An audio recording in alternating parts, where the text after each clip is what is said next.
Greetings. I'm Dale Johnson, and I'm going to be continuing the reading of my book, Trapped in a Curse. Chapter 1, Norwich. Talida was searching for armor. Actually, she had spent the entire morning searching the city of Norwich for armor. She had hoped to find some armor she could afford, but having only 11 gold, hadn't found a thing. She had one more place to check, a place called Oren's Emporium, which claimed to have goods from all over Riquada.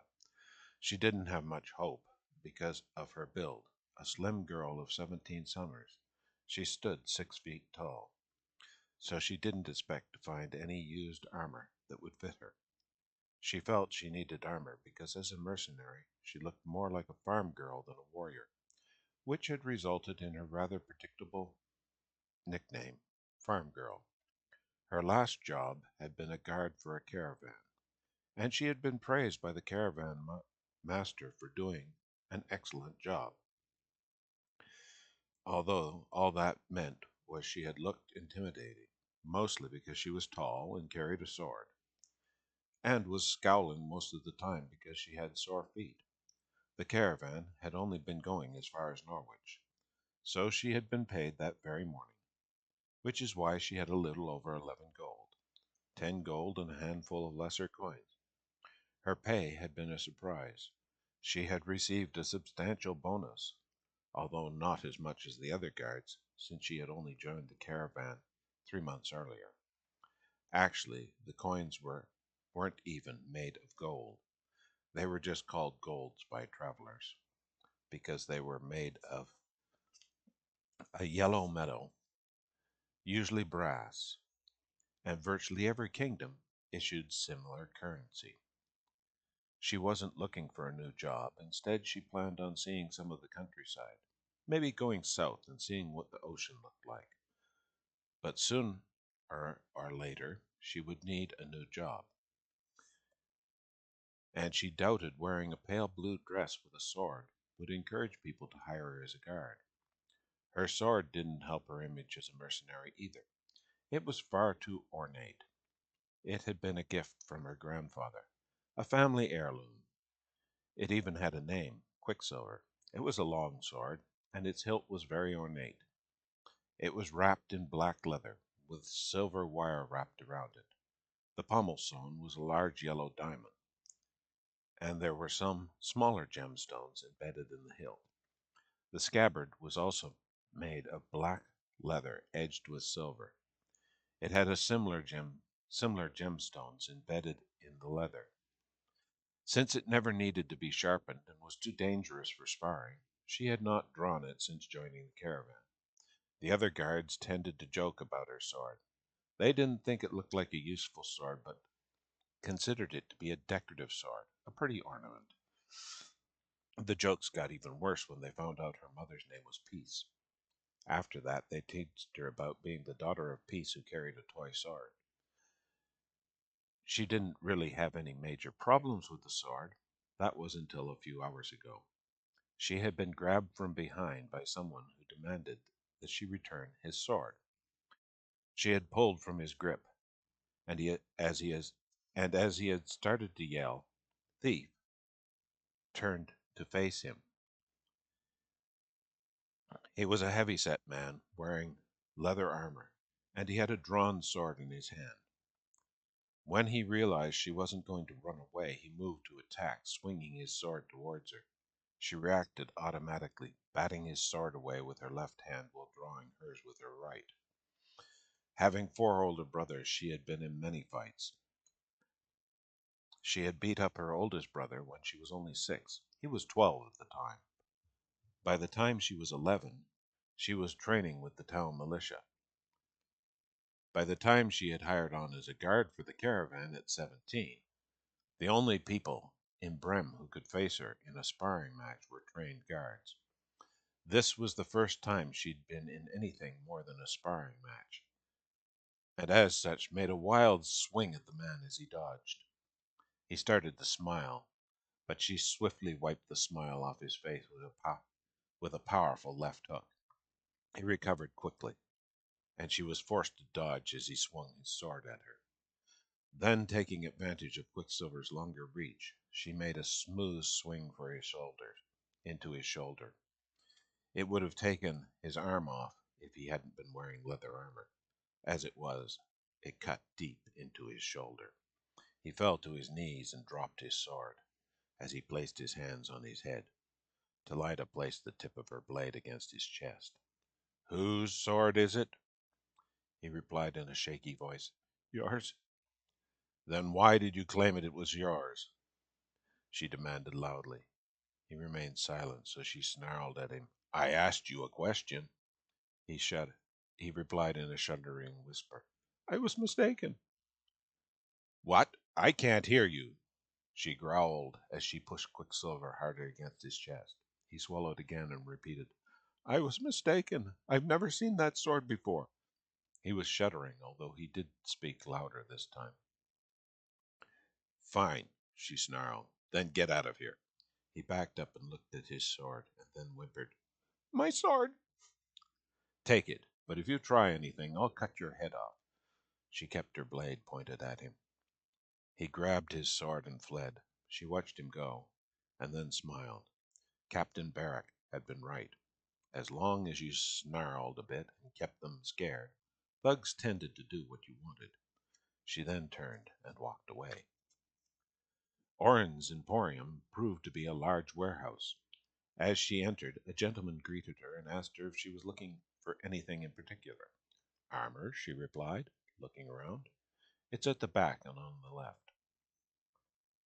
As she followed his instructions, she took a better look at the building. It was 3 stories high with an opening in the middle that went clear to the roof, where there were skylights to let light in. And to her surprise, there were also electric lights. She wasn't sure what electric lights were, but since Norwich was known as the City of Magic, she assumed they must be some form of magic. The streets had also been lit by electric lights. Although the other guards in the caravan had told her they were not magic, she was sure they were. It was the only magic she had seen since she arrived in the city, leaving her a little disappointed. She found the armor section with no problem. The plate mail on the display stand was very eye-catching, and since it was at the start of the armor section, anyone looking for armor would have never missed the section. It was way out of her price range, not to mention way too small. There were a number of other suits of armor on display, which were also way out of her price range. She finally found armor that was in her price range. It was located in boxes on the floor. The first suit of armor she thought would work for her was a suit of leather armor. It looked large enough for her, but when she pulled it out, it proved to have a round hole in the chest. It looked like somebody had driven a fence post through it. So she put it away and continued to search. Just as she was beginning to think it was the best suit of armor there, she spotted a box hidden well in the back. She pulled it out and found that it appeared to contain a pile of black tarnish. But as she examined it more closely, she realized it was a heavily tarnished suit of chainmail. She scratched some of the tarnish off and found the armor underneath looked solid. So she carefully lifted the hauberk out of the box. To her surprise, the shirt was designed for a woman and appeared to be the right size for her. She gave a light pull on it to test it for strength, and when it didn't give way, she tried a stronger pull. She continued to pull harder until she was pulling with all her might, and it still wouldn't rip. Then she pulled all the pieces out of the box and determined that it was a complete set of chainmail. It even had the padding that went underneath, and surprisingly enough, although the chainmail was heavily tarnished, the padding seemed fully intact, not even slightly moldy. Since the box was labeled 5 wizards, golds, it was well within her price range. Having found suitable armor, she then decided to do some shopping and gather the other things that she might need while traveling. Oren's was huge, and it took some time to gather everything she thought she might need. She was very careful in her shopping, making sure that what she picked was cheap, but still the best quality that she could afford. She finally made her way to the checkout, where she picked the shortest lineup. There were 3 tellers who were dealing with customers. The teller for the line which she had picked was non-human. She had never met a non-human before. Non-humans didn't visit Brem where she had grown up.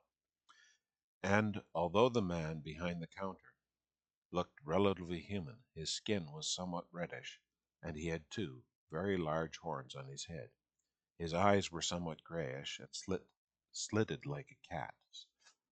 His gray hair made him look somewhat elderly, and with his thin mustache and goatee, it gave him a sophisticated look, although somewhat sinister. But his smile was friendly. Talida had heard of elves, dwarves, and orcs, but she had no idea what he might be. Requata, as her grandfather had often told her, was a world that held no end of wonder and mystery. She put the box on the counter. "Did you find everything you were looking for?" His voice was soft and smooth. She nodded. He stared. He started to remove the items from the box and write them down on a piece of paper with the prices. "Looks like you're planning on doing some adventuring. If you are thinking of trading that sword, I'm sure we can make a good deal for a better sword if you—" "I'm not trading quicksilver," she said. "Quicksilver?" he whispered, and then repeated louder. "Quicksilver?" He stared at the sword for a second and then took a sharper look at her. "Are you related to Jake?" It took a couple of seconds to realize who he was referring to. "Yes, he's my grandfather. I should have realized with that red hair you had to be related. No one else could have hair that color of red. I'm Orin, by the way. I wouldn't be here if it weren't for Jake. When I was just starting out, he gave me a hand. I was a tinkerer who traveled from town to town. When I was set upon by bandits, he showed up and drove them off.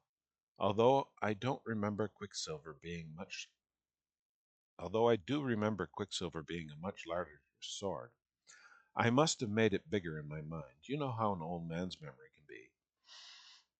He continued to tally up her purchases as he was speaking. When he came to the armor, he stopped and stared at it. "This is terrible. I don't remember this armor ever being this bad.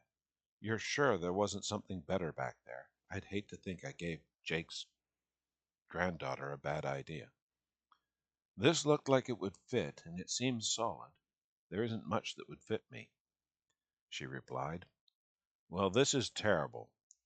Although you're right, it does look like it's the right size to fit you," he said as he looked her over and gave the armor a few solid pulls. "I have an idea. Wait here." With that, he slipped from behind the counter and disappeared into the store. He returned a few minutes later carrying a jar and a brush. The jar was a small metal jar that was tightly sealed, and the brush a wire brush, but not very large. "This should make it easier for you to clear the armor. Silver polish and a wire brush. I'll throw them in on the house, since the armor's so bad. By the way, I didn't catch your name." "Talida," she replied. "Sorry, I hadn't mentioned it." "It's nice to meet you, Talida." He grinned and held out his hand. After they shook hands, he finished tallying up the price of the goods she had purchased. She pulled out her coins. "I don't think any of these are wizards." "Oh, that's fine," he replied. "I accept all kinds of coin. I pretty much have to, since not only does Norwich issue coins, a couple of the schools of magic have also issued their own coins, and so does the coin, an inn on the south side of the city. Now then, will that be everything?" "Yes, I was also thinking of buying some trail food, but you don't appear to carry any. You wouldn't know a good place to buy that, would you?" He thought for a moment. "I would suggest the Eastern Bakery. It's located on the west side of Norwich. Here, hang on." He then pulled a piece of paper off his pad and quickly drew a map as he explained how to find the bakery. "My thanks," she said, as she started to gather her purchases. "Here, let me do that for you. I'll just pack your purchases into your pack here for you." He swiftly loaded her pack for her. He also wrapped the armor in burlap so it wouldn't mess up the other things in her pack. He was very efficient at packing and soon had everything well placed within the pack. The pack was one of her purchases. Once it was full, she hoisted it to her shoulders, finding that it was very well balanced. Then she said goodbye, and he promised that she would get his best prices whenever she came to his emporium, or one of his wagons, which he told her he always kept on the road. With the map, she had no problems finding the bakery, and after purchasing a bag of honey cakes and a month's supply of trail bread, she headed out of Norwich. It was evening, so the desert around the city was cooling. She stopped at a well just before leaving Norwich to fill her canteens and get a short rest, since the pack was rather heavier than she had expected. Then she headed out across the desert. Fortunately, Norwich was located on an oasis near the edge of the Shadow Desert. If she walked fast, she was sure that she should be clear across the desert by about midnight and into the grasslands, where she could camp safely and be near water. That's the end of chapter 1. If you're enjoying this reading, please give it a like. And if you want to know when my next reading comes out, since I don't have a schedule, you might want to subscribe to the channel. Thank you.